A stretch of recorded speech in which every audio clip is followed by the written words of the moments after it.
Hi everyone, this is your free mentor welcoming you all to this new series on geography.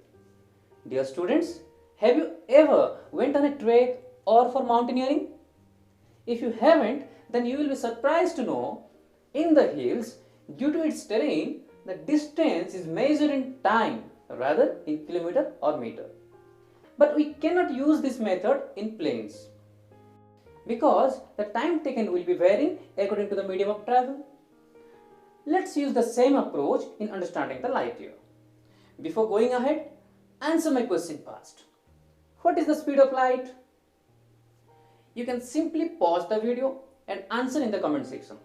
Here you go. Speed of light is 3 lakh kilometers per second. Those who have answered it correctly before, thumbs up for you people. Keep it up. Those who couldn't, remember it now. So, can I say in 1 second, light can travel 3 lakh kilometers? Yes, I can. If the speed is given in 1 second, can we calculate the speed in 1 hour? Then the speed in 1 day, in a month? Like that, the speed of light in 1 year? And you got your point. This is 1 light year. The distance the light can travel in 1 year is taken to be 1 light year. Understood? It is written as capital Ly. So how much does it travel in 1 year? 9.46 into 10 to the power 12 kilometers.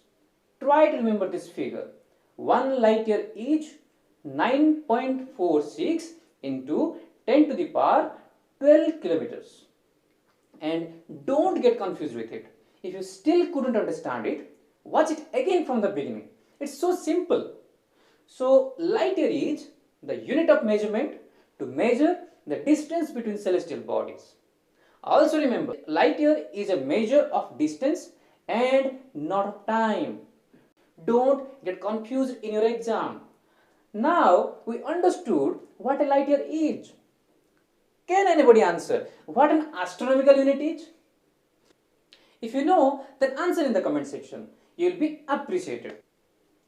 And if you don't know, then go watch the next video made on it. Thank you.